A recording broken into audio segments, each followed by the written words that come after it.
All righty. Good morning, good afternoon, and good evening, wherever you are, whatever you're doing. Welcome down the security rabbit hole to yet another edition of the Down the Security Rabbit Hole podcast.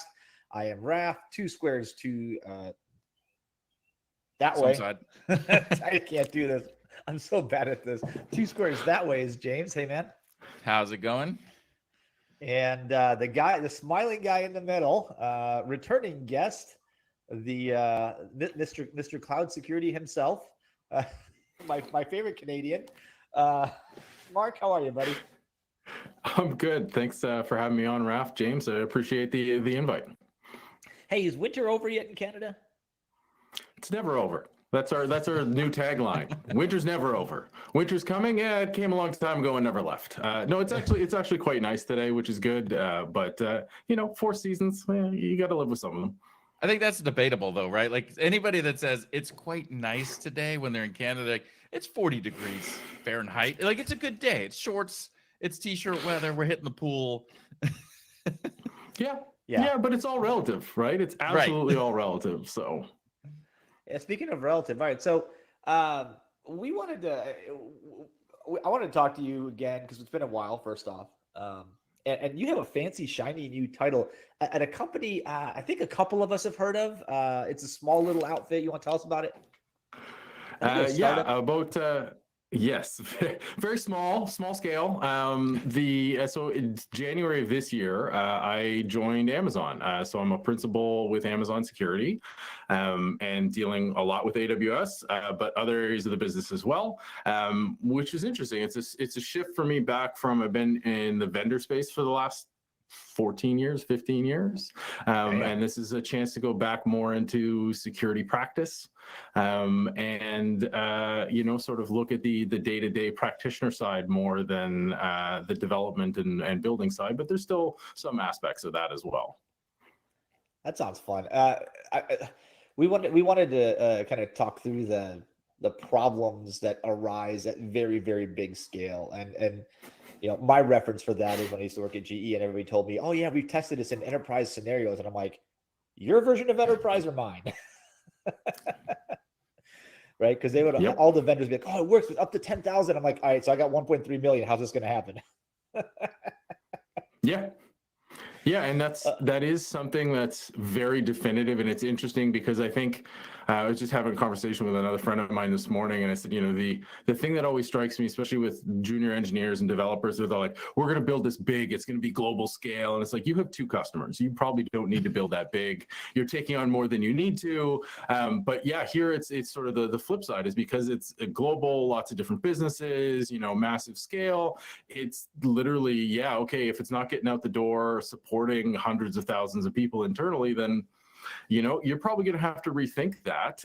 But I think that's really interesting and fascinating because things do change at scale, but some stuff doesn't as well. There's a lot of stuff that's eerily similar. That's interesting to think, though, like from a developer standpoint. I remember when I was a developer, everything was like, oh man, that's Microsoft. Like, we should do it like Microsoft. And it's like, that's Microsoft, or Netflix or something like that. And I think you see a lot of that. Like, a lot of people talk about microservices and all these different things out there that are like, oh man, Netflix is doing that. And it's like, yes, but Netflix supports way more user base than your little 500 users a day. Like, does that make sense for what you're trying to do? But it makes it difficult for people, especially newer developers. Like, you're looking up to the big dogs, but then it's like, what they do might not really apply to what I'm doing. It's an interesting facet to that. Yeah, this is gonna be a weird analogy, but bear with me. So I see you guys. We've known each other long enough. I probably don't even need to caveat that. I'll caveat that for the audience. This is gonna be weird, but bear with me. Where I find a parallel is actually with basketball. So if you look at like the NBA famously over the last decade has moved to almost always threes. They always shoot a 3-pointer. And the reason for that is analytics. So the NBA is actually interesting in that they've released almost all of their shot data and game data for the last 20 years. You can just download it from them in. Uh-oh. I know. No, he froze. It's a good freeze. That's a good profile picture, though, to be honest. Oh, that was That would have been a good one to All right, snatch 3, up 2, real 1. quick. He'll be back. Yeah, he'll come right back. He was going to release some state secret stuff, and bam, off he goes. Oh. That's how quick Boomcaster 5. censors. Yeah, Hold on. there we go. Do we need to recap that? Yeah, where did you said We were talking about the NBA. yeah, they Okay. released and poof, you disappeared. Okay, cool. Yeah, so I'll start from there. So the NBA is a really interesting case because they have like 20 years of shot data from the XY coordinate on the court, who shot it, whether it was successful, the scores, all that kind of stuff. And all that's freely accessible. They've got a pretty generous use license around it, but a whole bunch of people in the community have sliced and diced that. But obviously people working for the NBA teams have as well. And they've done the math. And basically, I think it's, rough idea just for the conversation. If you're shooting like 37% or higher for 3, it ends up being more worth your time to shoot 3s than a simpler shot, because your points per trip down the court is like 1.5 versus like 1.3. And over the course of a game, that means you're going to win. Right? Crazy, right? The difference, and the reason why I bring this up though, is I also for a while coached little kids, like 8 to 12-year-olds. And their exposure to the game is watching the NBA.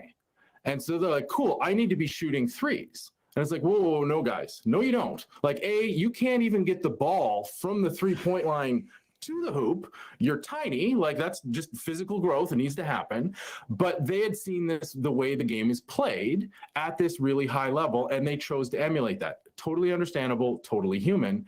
Not at all relevant for their point in their development and the situation they were dealing with, right? Especially for 8-year-olds, if you can bounce it like 4 times in a row and shoot, period, you're already ahead, right? Like, and so I think there's a very definitive parallel in technology. We see talks from Netflix or any of the big companies saying, look, this is how, we've tackled this problem. And people say, oh, that must be a best practice. And well, maybe it is for that scale, but not for your situation. Case in point, Kubernetes solves a very real problem, has a very real cost. You need to understand the cost, be willing to accept that cost. And a lot of small companies probably can't accept the cost, but don't think of it that way. They just say, this is what we need to do. I think it's that's an interesting parallel. You're right. That was a little weird, but it definitely got there. I came back around. You did, yes, My son plays did. basketball, Like so it was right on with me. I thought it was pretty good. You could have talked about hockey, and I would have been with you there, or soccer. You're Canadian. Same thing in those sports hockey, too. dude. Hockey. Although you do have the Senators, so. Yeah. Are they really a hockey team? I mean, legally, yes, but performance-wise, no. That's like the 1% beer. Like, is it really beer? Exactly. It's labeled as such, so okay. They're trying. Yeah. All right. Hey, listen. So this scale thing is interesting because there is a penalty to trying to build for massive scale at the start, and especially in security, right? Because enterprise software, especially on security, is freaking expensive. The counterpoint to that is there's nothing that's designed for super small. There just isn't. No, I mean, I've been in this. You and I have been in this industry long. Let's not talk about how long. Just a long time. Some of this hair is gray, right? Let's not even talk about it. So, like, I've never found a good solution for those companies. Like, yeah, we're like 300 people. What you got? And I look at them and go, nothing. Like, nothing. Sorry, you can't afford any of it. But eventually, you have to go from, where maybe not, but most companies, the hope is that as you start growing, you go from I'm servicing a small population to I'm servicing more, to a point, like a jumping off point where you're like, okay, now the growth goes from linear to like potentially, logarithmic, like massive. And what's interesting is that transition's hard. It's not like adding more, it's completely redesigning, right? And I think that's where we're awful at. And my evidence for this is as nearly every company over the last 10 years has tried to convert into the cloud infrastructure. The reality is most of that requires a redesign. The truth of it is about 60%, I'd say, finger in the air from my personal experience, has been, let's take these VMware images, let's make them EMIs and AMIs and call it done. Mm-hmm. Yeah. So there's a few things in there, and they're all really important points. So the interesting thing is, you know, the no tooling for small teams, and I mean, there's debates in different areas whether there's some, but in general, I think that's a statement that holds up. And the unfortunate reality is, you know, the market economics of running a security business mean that the volume you would have to get for those 300-person businesses make it really hard, right? And so obviously, you know, from business, you put your business hat on, you're like, yeah, we're going to go for bigger accounts, make more money, that kind of stuff. But I think that challenge of making those leaps, you know, you need to be ahead of it, because you don't want to wait until you hit that logarithmic and then be like, oh, we still have tooling for 300 people and now we have 100,000, because things break. And it's a question of when do you move when do you move forward to get ahead of that curve? But I think what really comes down to is a fundamental misunderstanding that the decisions you make are permanent. And that's both on the people side and on the tech side, is that we make these decisions going like, this is our architecture. And really what it should be is like, this is our architecture today.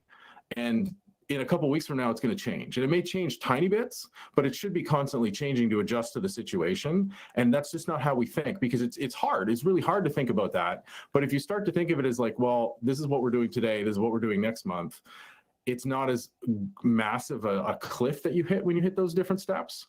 But again, it's super difficult to pull off. How difficult is that to pull off, though? Because I agree, it's difficult to pull off.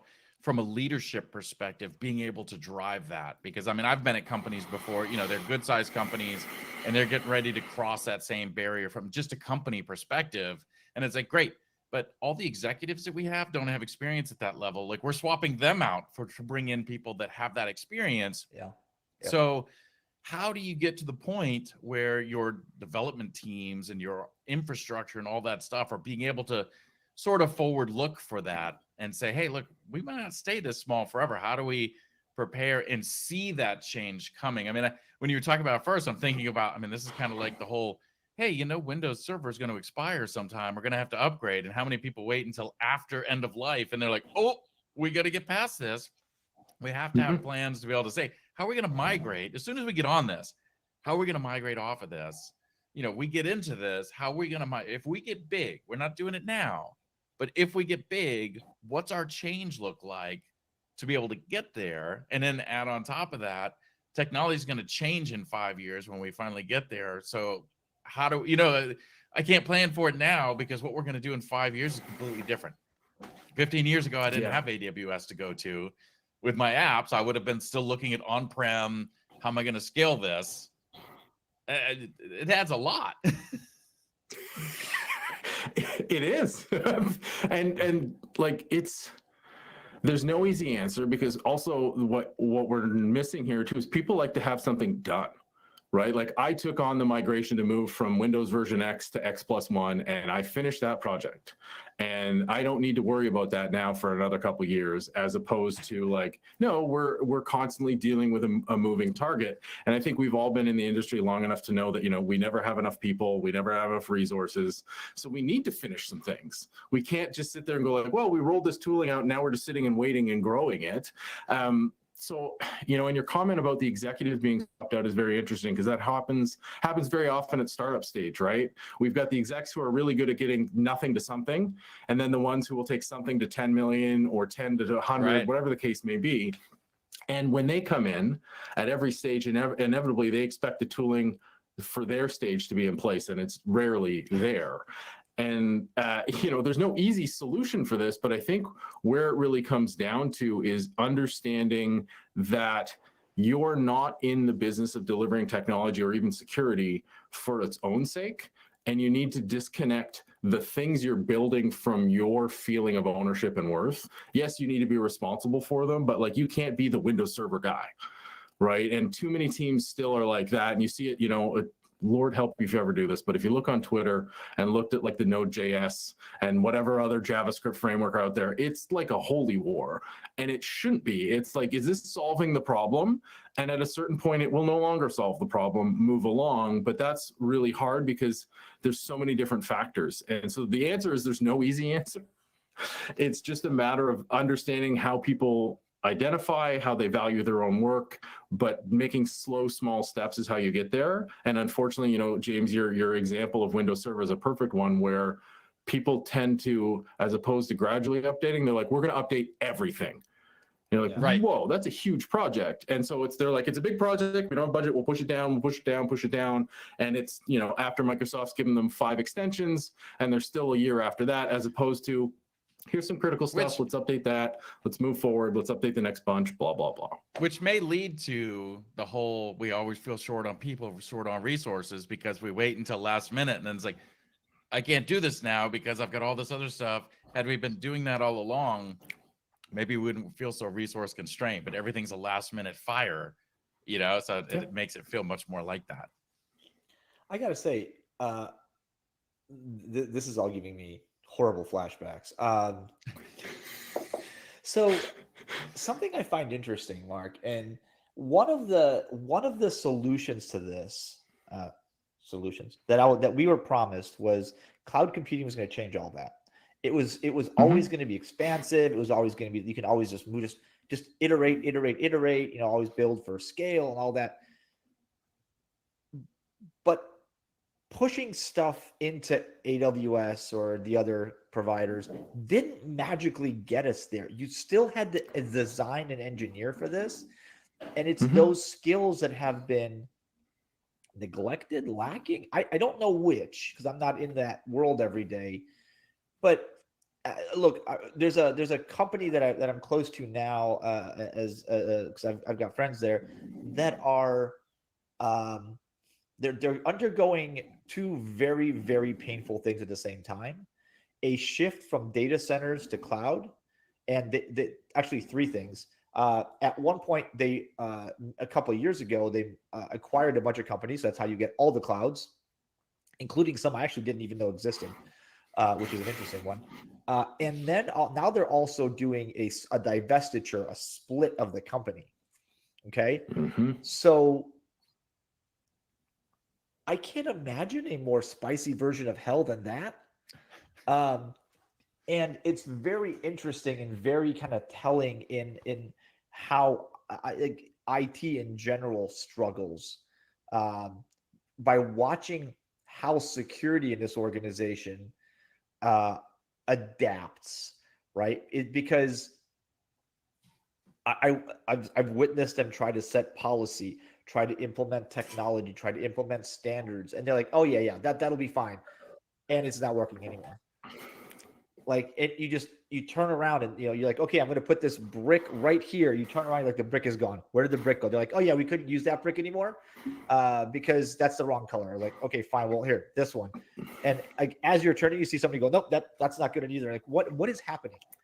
And so this scale problem, I think it's a velocity and a volume. And somewhere the third factor is the kind of the evolution, right? So we've learned that technology can't stay stagnant because the company will stop being competitive. So there's just so much going on. Like, title the episode "Problems at like Massive Scale." Massive scale brings its own, like, because tools just weren't, like, in most security tools for companies like you right now, like when I worked at GE, for you now, like they're just not designed for that massive of an environment. And so I had a friend in financials a couple of years ago, yeah, we were going to write all of our own tools. And I went, is that really a good idea? But like, are you guys stuck writing your own tech? Yes and no. So the thing with Amazon is that obviously Amazon is more like AWS is just one of the lines of business, and it on its own is massive scale. And then there's, the .com, like the store, you go to the website, you buy your stuff. There's the Alexa business. There's the subsidiaries like MGM, like Whole Foods. There's the whole health it's a large corporation. And like any large corporation, there's a bunch of cultures, there's a bunch of tooling, similar to the example you were saying. There's people who are bought in by acquisition. So there's anything and everything you can think of. And I think that the longer I've been at this, the more I've realized that, as much as we draw it up nice in a PowerPoint or an architecture diagram or something, like that exists maybe in your mind and has some benefits, but probably hurts you more than it does. So like the tooling, there's never going to be one tool that goes across massive scale for anybody, because it's always changing. There's always, customized, unique things that are actually unique, not perceived unique, which is a whole different thing. But the reality is that, if it exists, it's probably running somewhere in the company, because it's just little pockets of people who aren't connected to the greater whole, areas where it was like, no, it's easier to buy than build. But there is a lot of stuff that has to be custom built simply because of the scale. So a lot of the AWS tooling in the back end is custom built. A lot of that ends up being externalized through services. Like a lot of the AWS services that people know started internally. And got pushed out, out to the customers, because it's a mix, and that's provides its own challenge then, because as soon as you make a tool, now you're like, well, now we have to support this tool. And, if you build it internally, and that's where a lot of small companies, that initial example you use, the opposite of massive scale, the tiny ones, because there's not a tool that suits their needs when they build their own. That's actually, I think, worse than buying a tool that's too big.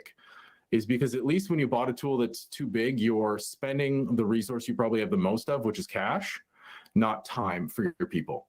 And locking your team down that's already limited and saying, well, now Raf, you are going to run this tool. Well, now James is on his own because Raf's maintaining the tool, right? And so we had only 2 people, which was not enough. Now we only have 1, and that's a problem in of itself. So, there is no answer to what you just asked. It's just a question of like, you make do. And, I think the way to sum that argument up was, and again, this for some reason surprised a lot of people, and it was interesting to see the community split. But Figma, I think it was, recently mentioned that they had gotten to the scale, $20 billion business with basically a big Postgres backend for everything. And everyone was like, how could you scale to that big? You should have gone to something else forever. And they were like, well, it didn't break. And so, if you put on your like old engineering hat, you go, well, they had a system that was working. They knew where the edges of it were. And they focused their resources on making the UI and the user experience really interesting, which is what moved the business forward. And now that they're finally at a scale where the back end is starting to show its challenges, they made the move to shard it into multiple Postgres installations, which I think is a really good business and technology decision that flies in the face of what most people think, right? And so it's a matter of like, what's on fire, what's about to be on fire, and what's okay, and that changes every day. It's a matter of going like, okay, let's do this now and not worry about that. We saw that though. I mean, look at the number of companies still running COBOL and running mainframes of that level, right? That are still fully functioning. I mean, I know companies right now that are still running mainframe. I know developers that work on that stuff that, yes, we've built stuff up around it, but technology was dead 20 years ago. But they're maintaining it because they can maintain that. Now they're getting to that point where it's like, all right, we need to look to start getting off of this thing. But I mean, how long have we been saying that for 20 years? Like, we need to get off of this, and you're still maintaining it. There was a point I wanted to make though about you talked about like the scale and size, and smaller companies, they can either buy over or build their own. But there is also that other category of go grab open source, right? Which has its own dilemma, right? Because one, you're probably getting open source, and then you're probably writing script to integrate yourself. But there's less support, there's less stability to a lot of those sometimes, right? Where that release comes out and you get the updated version, everything breaks. Now, so there's a lot that goes into trying to figure out how do we integrate that. But I wanted to ask on the one point, do people spend, especially organizations, especially when we acquire and do all that, do we spend too much time trying to consolidate, right? We're on AWS. We've got somebody else on Azure. We just acquired somebody on GCP. Do we spend too much time trying to say, we want everybody on AWS and making those changes that it's not worth the squeeze to try to get everything on a baseline? Because on paper it looks great, but in the real world, it never fully commit. Like, is that just wasted time? Hold on, James. I was promised a world where everything was multi-cloud. You could deploy to any cloud you like, wherever the benefits were. And where is that exactly? Well, that's the point. I mean, you see, like development teams, we bring them in like, hey, we're a .NET shop. You do Node.js.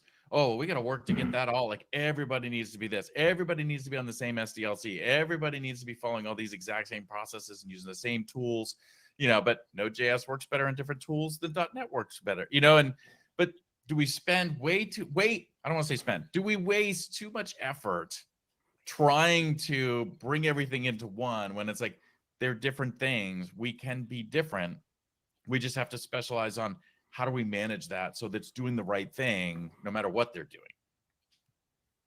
Yeah, that's a great observation. It's a great question. I would say yes. We spend too much time, too much effort, too much money because the perceived benefits, like you called out, James, are like, it's so logical, right? Where you sit there, well, if we all run the same thing, we'll have this economy of scale, we'll have more knowledge, we'll be better, blah, blah, blah, right? And it logically, that seems to hold up. However, realistically, when you start to look at the people, those Node.js developers who you're like, oh, you're going to move over to .NET because that's our standard, that takes time.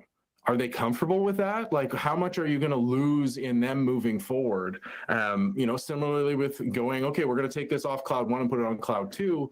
I've always found sort of the multi-cloud thing, as much as Raph was joking about it, if all you want is like servers and connectivity and some storage, sure, whatever. All general clouds tend to be very similar in that delivery. They start to get different in when you go deeper. And companies are like, well, we don't want to go deeper because we don't get locked in. And again, longstanding sort of myth within the industry of like, don't get locked in. Well, what's the cost for that? There's a cost for everything. If you're not making that explicitly and understanding, like, I am willing to lose X amount of benefit to have this lack of lock-in. So I think where the solution potentially lies is thinking of those business units using those different technologies more of like microservices themselves, like a barrier of saying, okay, here's what's expected of you for outputs and inputs. Don't really care what you do internally as long as you have those outputs and inputs, but then to put the security spin, here is also the security bar that we expect you to meet. So if you're using whatever tech stack, we expect you to be able to trace a transaction throughout your system so that if there's something malicious, we can see what's going on. How do you achieve that? Doesn't really impact us. We want to know that, we want that outcome. Right. Deliver it how best meets your technology and culture stack, as long as you can hit that bar. And I think that is a far more realistic approach. It's really hard to do, though, because you are then trusting that team to be able to deliver at a certain level, to be able to demonstrate those things. But again, I think that's probably better than turning around and saying, rip all this working stuff out and then spend a year or two putting all this stuff in to get back to where you were.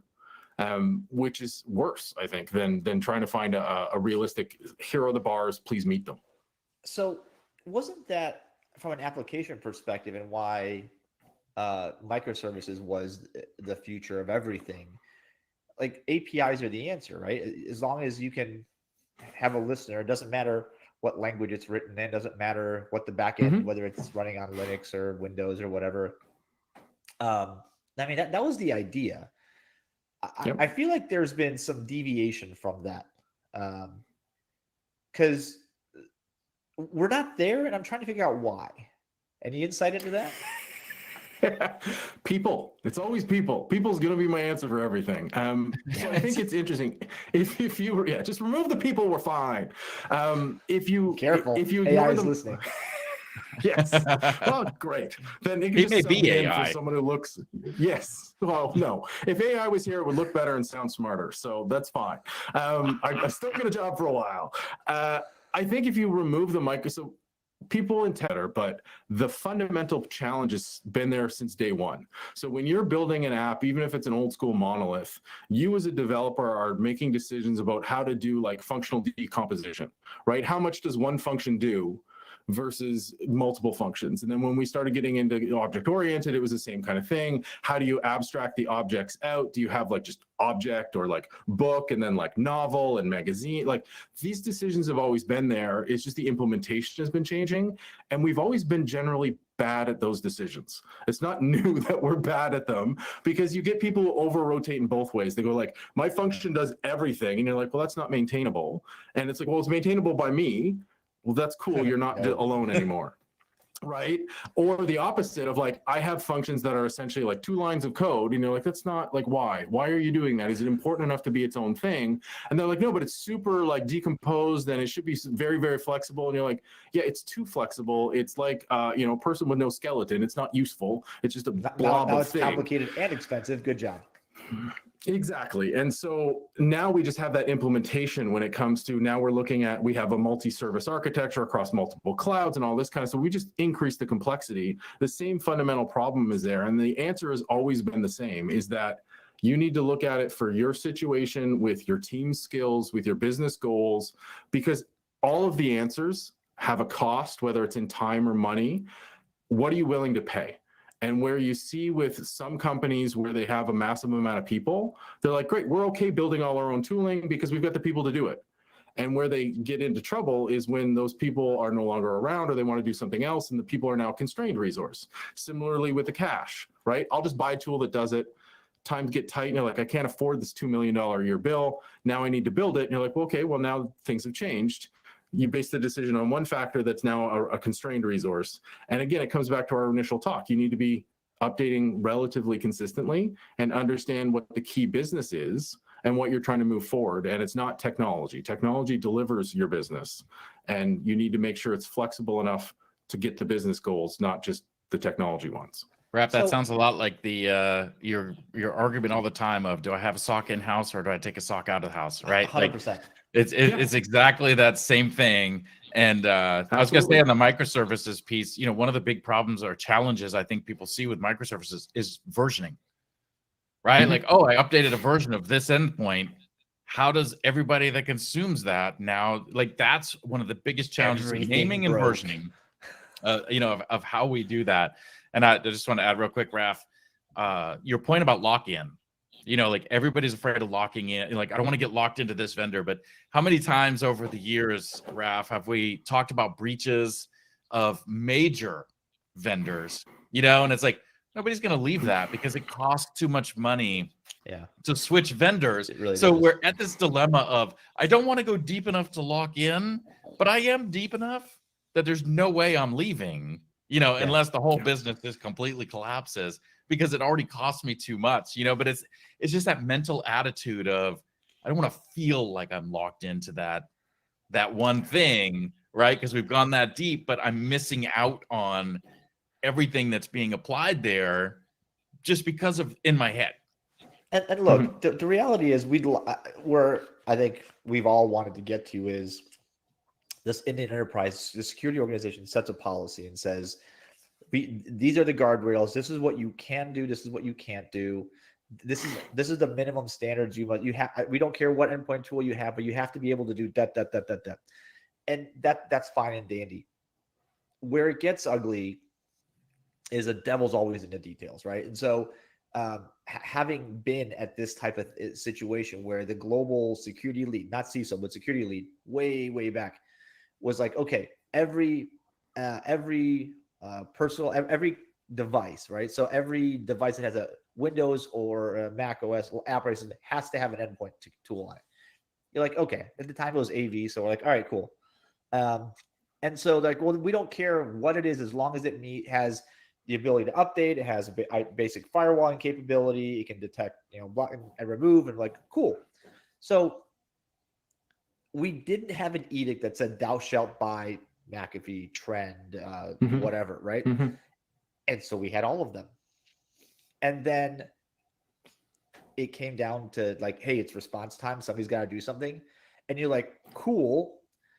The problems aren't localized, unfortunately, in security to the one unit that's got like vendor A running. So you can run that script or run that tool. It would be horizontally, because, flat networks. And even if you think you've got no flat network, you have a flat, you flat-ish. Pretty much everything. We still haven't figured out segmentation, and I was promised that in the 90s. But right, but the problems that we end up with is we have an adversary got into the environment. It started at the receptionist, was on his Mac, hit the admin. She was on a Linux machine, got to AWS, through a private connection, got over to Azure where the database was, and exfiltrated out that way. You're like, okay, great. How do I trace that connectivity? How do I trace that path? You're like, well, I'll tab. Here's some data. I'll tab. Here's some data. Let's like stitch. I'm a platforms guy. Like, I love companies that build platforms mainly for this reason, because you're right. You're not going to solve 100%, but boy, I'd like to get to like 85, maybe one day, because when you have this case I just illustrated, it can't be up to the security team to stitch all these disparate things together. God help you. None of them are ever time synced for some reason, ever. At least not correctly. When milliseconds count, you've got problems. And I swear to God, if anybody messages me and says the same as the answer, I will stab you, because it's not. It's never been, because we haven't figured that out yet. So this, like, while we know the reality is disparate tool sets at these massive scales, that is both a strength, because each business can adapt to its needs and costs and environments, but it's also a downfall because nothing actually works together. And that's where the last 25 years of my life have been like, why can't we figure this out? Because that's where scale breaks security. Absolutely. And it's interesting though, because even in your description, there is a bunch of decisions that could be made and technologies that could help. And I think what you're getting at is the additional challenges of making decisions as a group and at the appropriate level. So that scenario that you just walked through, totally legit. I think we've all seen it a bunch of different times. And, unfortunately, and it's just different flavor over the last 30 years. And you're like, what have we done with our lives? But we can just wait and reflect on that one for a minute, but okay. The question ends up being then, is the cost of your time as a security responder worth more, or has this happened frequently enough that the cost to invest to unify the tool is worth the investment? Right? There's numbers you can put to all of it and figure out where you want to spend the time and money as a company. And if you sit there and go, okay, like in your scenario, you identified a few different things. You could have the same endpoint on all of them. You could have like a data lake or a SIM or something to correlate all the data underneath. You could do better network segmentation, or you could just brute force it with the analysts, or you could do any combination thereof. And so the question ends being is, each of those decisions are made by a different team from a very different perspective. And I think this is where we fall down, is that nobody at the higher level sits there like the CISO, the CTO, the CIO, and the CEO, and the CFO aren't sitting down and saying, okay, here's the scenario Raf just laid out. Where do we want to spend the money? Do we want to spread it out and do everything a little bit better? Do we want to invest in the segmentation project? Do we want to unify? Like all of those investments would help make it better for a response. Not perfect, but they get you to your 80. Any one of those, a heavy investment in any one of those four would get you to your 80%. The problem is it needs to be made at that high level because everyone's taking a hit. If you say we're all going to unify the endpoint, every one of those teams now needs to re-roll their standard image. They need to do this. And they will be like, no, we're not doing it. It sucks. We're not getting a benefit from it. So this is one of those areas. I'm a big believer in decisions being made low, but this is one of those areas where it needs to be made from up top and saying, Raf, you're going to eat it. James, you're going to deal with it because Mark's team gets the benefit and that's better to the business. So right. And that's the fall. That's the pitfall. So you just said it. And this is the bane of everybody's existence, because even in kind of the general ideal scenario where the CISO is part of the executive suite and has decisioning power, right? Has ability to make decisions, even if they are taken seriously, which is happening more and more and more. You're right. It is the CISO saying, I need because of, it's not the CFO because an issue like network segmentation isn't made by a CISO. It's made by a CIO, right? It's a technology decision. It's not a security decision. Uniform global technology rollout, like all have the same endpoint. It's a CFO decision, right? Because that's got to be like, hey guys, this is going to be ultimately cheaper for us. Like the pain is harder at the beginning, but long term, we've got better options. So Mark froze on us again, and he'll be back in a second. He was agreeing so hard that he fell off. Yeah. There was too much bandwidth going through, and that's what ultimately put him down. This is so, James. This is exactly where I was hoping this conversation would go, I lost you for a second there, Raph. Yeah, you're back. That's fine. All we got was Mark smiling at us, which is fine. That's fine. You know, you've got one of the smilier faces, so I'm okay with that. Right on. But no, good. We just, I mean, like, this is really in 25, 30 years of evolution in our industry, which is, in the grand scheme of things, a grain of sand on the beach, right? Yeah. What I think the biggest evolution and the biggest realization is that we've had, because of massive scale requirements and some of these massive global companies, is that the lesson learned is security is a truly a stakeholder problem that's horizontal across the leadership organization. And holding one person, even giving one person like veto power, doesn't solve the problem. No. And having like the requirement in New York State, where it's like, oh, you have to have your board, somebody on your board has to be security knowledgeable. You're like, that doesn't solve anything. That just means one guy's going to go on, hey, excuse me, none of that works. And the other rest of them are going to be going, yeah, but it's too expensive. You shut up over there. Like, that doesn't solve the thing. So it really is and I got to say this, like, this isn't going to get better overnight. We're going to have to continue going through pain. And I think that the path is being tread well, in that there's accountability. There's the tough questions being asked, like, okay, who knew about this? How was this decision made? Those kinds of things. And I think we will eventually get to, in a couple of generations of leaders in business, and Hoff said it best, like, these decisions will get better when we're dead. Like, it's going to take us getting cycled out of this. It is. He said this ages ago. We were talking about clouds. Like, how long before do you know a company's going to go to cloud? He's like, when we're all dead, like when we're all out of this industry. And the kids that grew up, with streaming, like, they never used the actual television by changing channels. Never mind turning the knob. Right, the ones that didn't grow up with Saturday morning cartoons, because you got cartoons on demand on YouTube all the time. But the new generations that grow up with new tech, that grow up with that new mindset, we can only fix it at their level when we educate them and bring them up, because the rest of us are already sitting here, and I don't know that you can try, but we're hard to fix. Well, let me give you one that's will probably reinforce what you just said. But how many of us, sort of the old guard, are comfortable with clearly articulating a risk and the rest of the business just saying, okay, that's fine, we'll live with it? Yeah.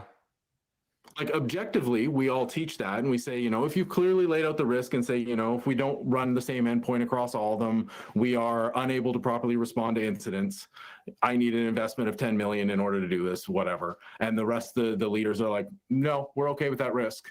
And from our jobs, like, when you look at the textbook definition, you're like, great, we did our jobs. We explained the risk. We told them the trade-off, and the rest of the business have done that. Most of us just freak out and like, what do you know? We have to do it. We have to do it. We have to do it. But honestly, that's a legitimate decision. Now, that's the extreme decision. But if you look at some of the proposed regulation, in the States with you guys, a lot of it requires you just to have documented a thought out discussion and decision based on that discussion. Yeah. It doesn't say you must do this. It says you have to talk about it, figure out what makes the most sense, balancing these things for your business, and go forward. And as much as we can objectively talk about that, I think for those of us who've been in it long enough, it makes us deeply uncomfortable to be like, you're accepting that risk? That's a horrible risk. You shouldn't accept that. We can fix that. We can fix that easily. But the business is like, cool, we're not making that investment, and that's okay. Even if it's not okay with us, that's okay. I've been saying that for a long time on the AppSec side. Like, I'm not the no person of, you can't push that out. Like, I can give you the risk that has, but it's a group effort. There's people that know the business better than I do. There's people that know the costs and the financials of, hey, if we don't push this for a month, what's that cost us versus the risk of putting that one item out there? And so to that point, even at the executive level, it's that same idea. Like, security should not be the decision maker for your enterprise architecture. They should not be the decision maker of if you choose that one versus this one. We're here to look at it and say, okay, this is the one you want to go with. Here's the risks that are around that. Here's what that could cost us if we don't do it a different way, or if we do it this way. But I think, Raph, to your point, right? Like, it won't change until we're all dead. It's because there's a misconception on both sides of this whole CISO wants a seat at the table. I hate the seat at the table. I hate the taken seriously. But, the idea here is that, oh, everything will be fixed if we can get the CISO at the executive level and a seat at the table, because now they'll listen to everything we say. But our goal is not to be listened to make those decisions. I just want to be able to make sure that the risks that I'm identifying, you are seeing and taking those. And on the on the flip side, right, it's the idea that, hey, we have to work with the CFO. We have to work with these other groups to let them bring their input, right? But they don't know that either. Like, they don't realize that their input matters on security decisions, because everybody pushes it as, oh, well, that's a security thing. You don't know anything about it. Like, well, CFO, you don't know security. Like, what do you know?